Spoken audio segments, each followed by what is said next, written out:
जो लोग पूरे हिंदू धर्म का ठेकेदार बनते हैं, आए दिन सड़कों पे लाठी डंडे लेके निकलते हैं, कहाँ हैं वो लोग? उन्हें आना चाहिए ना, पूछना चाहिए कि वो पैसा कहाँ गया, और जिन्होंने चोरी करी उनको सजा क्या मिल रही है। अब क्या हुआ? सवाल ये, क्या सजा मिलेगी उनको? भाई सीधी बात, अभी तक जो एफआईआर वगैरह की जब बात कर रहे हैं, एफआईआर हो ही नहीं रही। भाई एफआईआर तक नहीं हो रही। अब वहाँ चोरी हो रही है तो उससे हमें क्या? गोबर में पैसे मिल रहे हैं सर अगर उनके घरों को भी खोदोगे तो वहाँ भी पैसा मिलेगा, गोबर तो अलग बात है। तो भगवान राम से डर नहीं लगता? भगवान राम का मंदिर भी नहीं छोड़ा इन लोगों ने। देखिए सबसे बड़ी बात यह कहते हैं कि चाहे मंदिर कोई सा भी धार्मिक, वो पैसा समाज के कल्याण के लिए यूज होना चाहिए, जो कायदे में कहती है बात। लेकिन हो क्या रहा है कि ये जो पैसा है ये निजी स्वार्थ के लिए खर्च हुआ जा रहा है। आजकल कुछ लोगों ने इसे धंधा बना लिया है, जबकि ये जो पैसा था इससे जो गरीब लोग वहाँ आते हैं उनके लिए हॉस्पिटल्स वगैरह में ये पैसे का यूज़ हो सकता था, एजुकेशन के लिए खर्च हो सकता था पैसा। लेकिन नहीं, जब हम ये सवाल करते तो हम तो वही विरोधी हैं, हम एकदम विरोधी बन जाएंगे।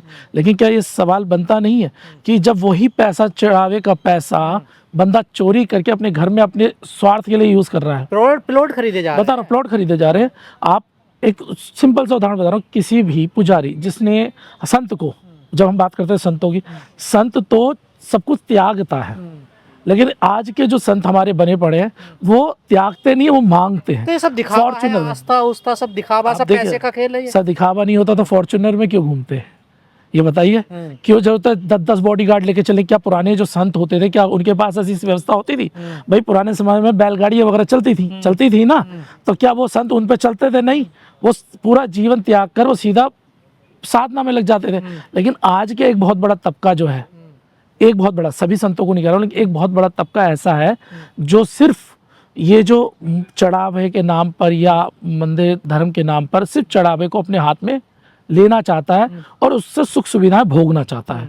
सवाल ये नहीं है कि राम मंदिर में चोरी हो रही है, सवाल ये है जिस देश के अंदर सिर्फ एक रोटी चोरी करने पे इंसान को मार दिया जाता है, वहाँ पे एक बड़ा जो चंदा समाज ने दिया हो और उस पैसे की चोरी हो जाती है और उसका जिक्र भी ना हो और अपराधी आराम से खुलेआम घूम रहा हो। सवाल ये बनता, करोड़ों रुपए, मैं वही बता रहा हूँ कि वो अपराधी बाहर घूम रहा हो, तो ये कहीं ना कहीं ये दिखाता है कि कहीं ना कहीं कैसी मानसिकता की सरकार इस समय देश में चल रही है।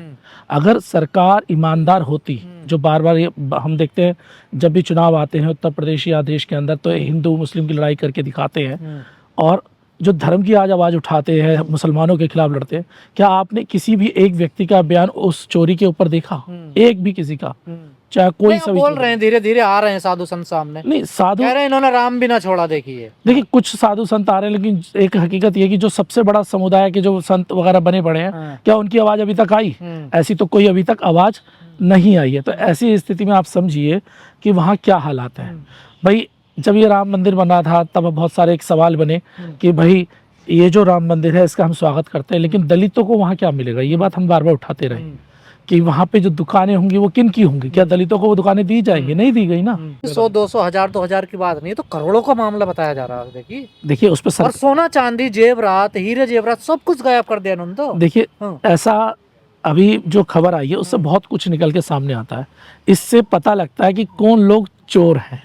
आरोप लगाया जाता है कि एक समुदाय को कहा जाता है चोर, लेकिन जो अपने धर्म का ही नहीं हो रहा वो फिर उससे बड़ा चोर कौन हो सकता है? अगर कोई पुजारी कोई भी हो, अगर वो अपने ही धर्म के धार्मिक स्थल से चोरी कर रहा है तो समझिए कि उसका मैसेज पूरे देश में क्या जाएगा। तो राम भक्तों की आस्था के साथ भी खिलवाड़ है ना। देखिए ये तो फैसला राम भक्तों को करना है ना। आजकल सिर्फ क्योंकि दो प्रकार की राम भक्ति आजकल हम देखते हैं।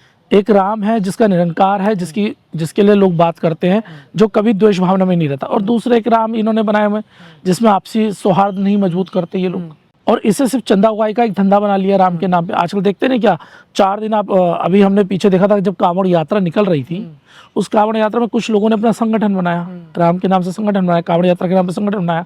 अगले दिन उनकी वीडियो वायरल होती है, पहले तो जाते हैं मुस्लिम ढाबों से हटवाने के लिए, फिर अगले ही पल एक वीडियो वायरल होती है जिसमें वो चंदा उगाई मांग रहे होते कि या तो पैसा दो वरना सही किया जाएगा आपको।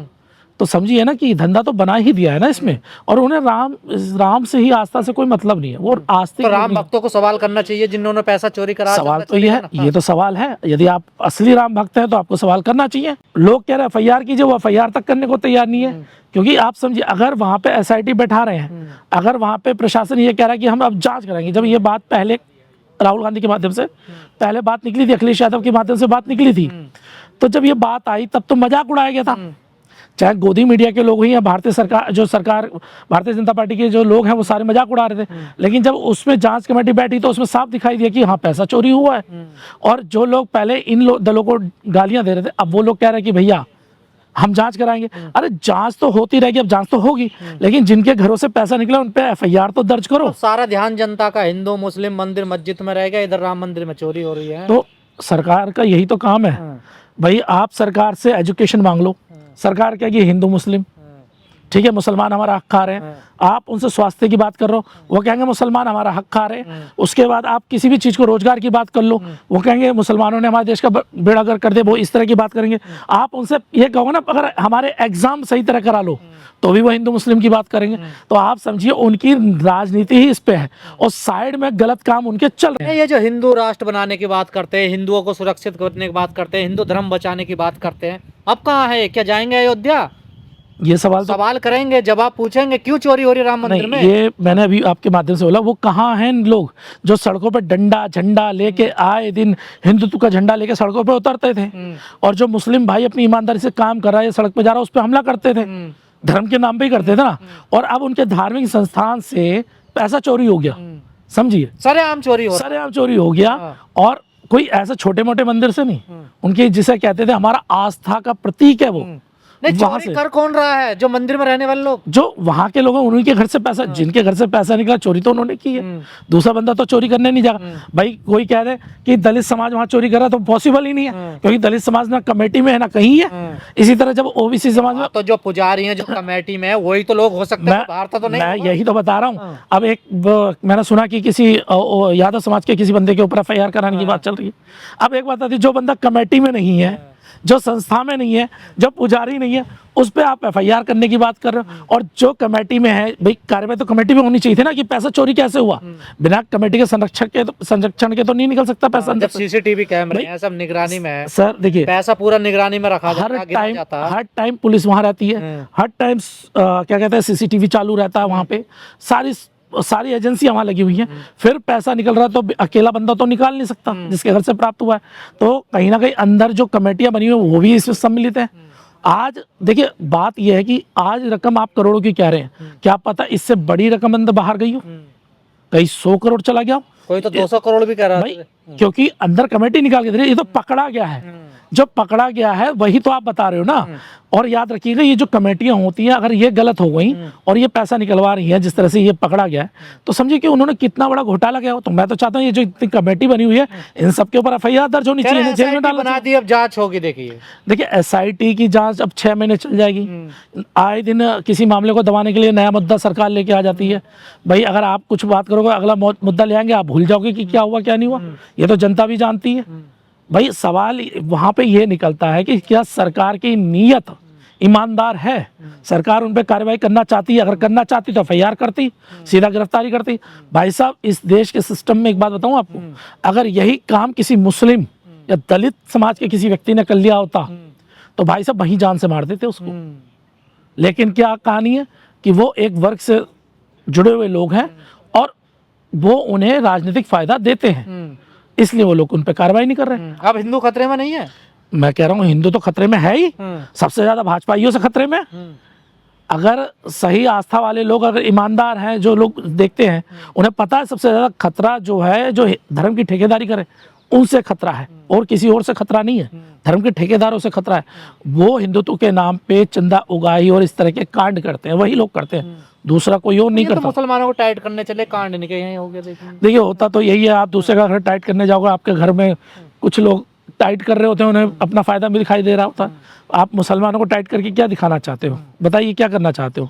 वो अपना काम कर रहा, अपनी मेहनत से खा रहा, कमा रहा है, उन्हें टाइट करके आप क्या करोगे? अरे भैया आपके समाज में जो गद्दार लोग हैं, आपके घर के अंदर जो गद्दार लोग हैं, आपके घर के अंदर जो चोर हैं, जो नालायक नकारा लोग हैं, अरे उनमें सुधार लाइए ना।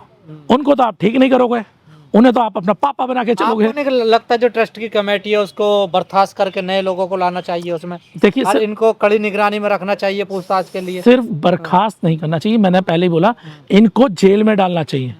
जब तक ये लोग जेल में नहीं जाएंगे तब तक सही तरह से जांच नहीं हो पाएगी, क्योंकि उस कमेटी में जो लोग हैं वो कोई छोटे मोटे लेवल के लोग नहीं है, प्रबुद्ध लोग हैं, पैसे वाले लोग हैं, और उनमें समाज के अंदर उनका जो अधिकारी रैंक है उन सब में बड़ी अच्छी बहुत पकड़ है, वर्चस्व है उनका। वर्चस्व वाले लोग हैं। तो ऐसे लोगों पे आप सोचते हो ईमानदारी से कार्रवाई हो पाएगी जब तक वो जेल में नहीं जाएंगे? नहीं, योगी जी तो कहते हैं गुंडों पर बुलडोजर चलेगा, अपराधी छोड़े नहीं जाएंगे, सर ये मजाक, चोर लुटेरे। हाँ, ये अगर बुलडोजर चलता तो चल गया होता सर। अभी तक आपने देख लिया कितने दिन नहीं, हो गए। आपको चोरी लग रही है, डाका पड़ा है राम मंदिर में? देखिए अभी तो चोरी उजागर हुई है, डाका तो तब पता लगेगा जब एसआईटी सही तरह जांच करेगी, ईमानदारी से जांच करेगी।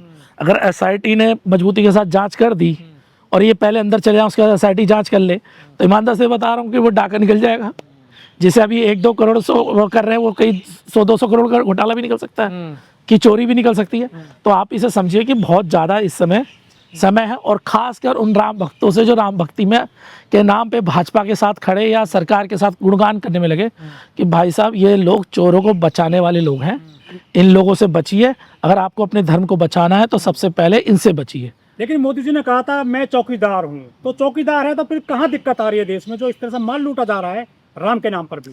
देखिए जब मोदी जी ने चौकीदार कहा उसी समय विजय माल्या भाग गया, उसी समय नीरव मोदी वो भी भाग गए, लगातार एक भागे। अगर आप समझिए कि जो व्यक्ति ये कह रहा है मैं चौकीदार हूँ और उसकी चौकीदारी में देश का पैसा लेकर लोग भाग रहे हैं, तो समझिए क्या स्थिति है। वो चौकीदार कैसा काम कर रहा है, कितनी ईमानदारी से काम कर रहा है। और वो काम आप सारे समझदार हैं, जब इस देश के सारे साधन संसाधन कोई व्यक्ति चोरी करके ले गया, तो जो गरीब तबका है, जो दलित आदिवासी और माइनॉरिटी के जो लोग हैं या जनरल कैटेगरी गरीब लोग हैं, अमीरों की बात नहीं कर रहा हूँ, पूंजीपतियों की बात नहीं कर रहा हूँ, तो उनकी स्थिति को समझिए क्या हालात हो जाएगी। आज भारत की अर्थव्यवस्था क्राइसिस की तरफ जा चुकी है सिर्फ इनकी ऐसी ही नीतियों के कारण, वरना देश आज आगे होता।